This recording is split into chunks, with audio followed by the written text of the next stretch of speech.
How's it going? My name's David Kelly, and this is my presentation on sexual harassment in the workplace. So, ideally, everybody would work in a safe workplace that doesn't involve any type of sexual harassment or any type of issues involving people looking for advances within their own careers or looking to advance others' careers by receiving sexual compensation in the due process. So for a long time, this was very commonplace, especially in the corporate world, up until 1964, which is when they passed the first act that actually changed that and made it so specifically women at this period of time, even though that was changed later on, include both men and women. It was aimed at women not being sexually harassed in the workplace so that they could continue working as normal and evenly leveled individuals. So quid pro quo is basically means you are giving something in exchange for something else. So in the terms of sexual harassment, this really gets into the whole sexual act for advancement in the career. So a lot of women found themselves in a situation where they felt that the only way to advance their careers essentially was to be in a sexual interaction or have some type of relationship with their superiors. So this was obviously clearly wrong, and eventually it came to a head. And especially during in 1976, William versus Saxby was the first real major case for this. Miss Williams claimed that she was overpassed for multiple different reasons, besides the fact of her actual job credentials. So essentially, she was not allowed to move forward in the company. She was reprimanded simply because she was not doing the sexual acts or other weird, bizarre things that her superiors were asking of her.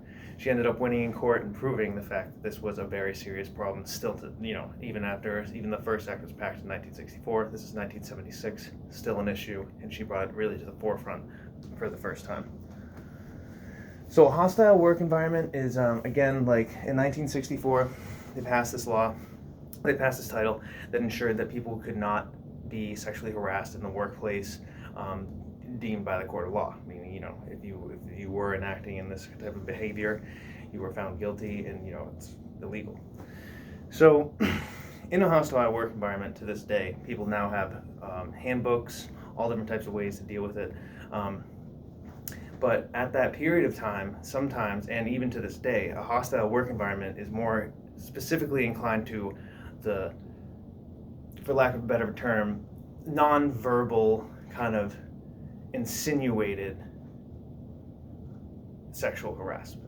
Per se, and back in the day, like within the first issues, in the 70s and 60s, where they would come to people and just be straightforward with, either we are going to have a sexual relationship or you won't be able to move forward and I'm not worried about it. Nowadays, it's more kind of implied and more a blackmail-esque type thing. So in this type of hostile work environment, in terms of sexual harassment, that's what that would be. It's just slowly subliminal issues that like make employees feel like they're in a hostile work environment, like they're not supposed to be there and they're not made to be there, which is wrong.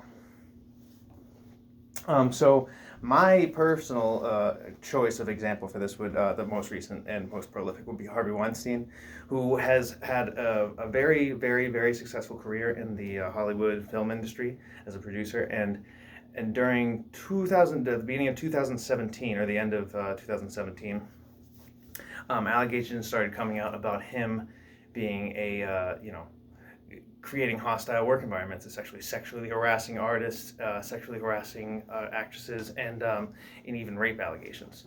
So over the course of this time, at first it was stay quiet, but more and more people started coming out to the point where he just had to do something about it, and he eventually turned himself in. After he turned himself in, he was basically in jail for about 2 weeks, where he was indicted, and then after that he left on a $1 million bail for about, and he was in and out of court for about another year, and then finally in 2020 he was sentenced to 23 years in prison. And since then he's actually increased his, more people have come out and even brought more allegations against him, so it's not looking good for him and he's not getting out anytime soon. In conclusion, sexual harassment is obviously clearly wrong. It's part of a hostile work environment, and in terms of quid pro quo, that just simply means that if related to this specifically means that if you are being asked for a specific sexual act, specifically to move yourself forward, that is wrong, and that is an addition to your hostile work environment. If anybody is in this type of situation, you should certainly reach out to the Better Business Bureau or anything like that. Any resources you could simply have. Again, the best option would be the Better Business Bureau. However, sexual harassment is not something to be joked about in the workplace at all, or in any situation, period. And I really hope that you guys learned something today, and thank you very much.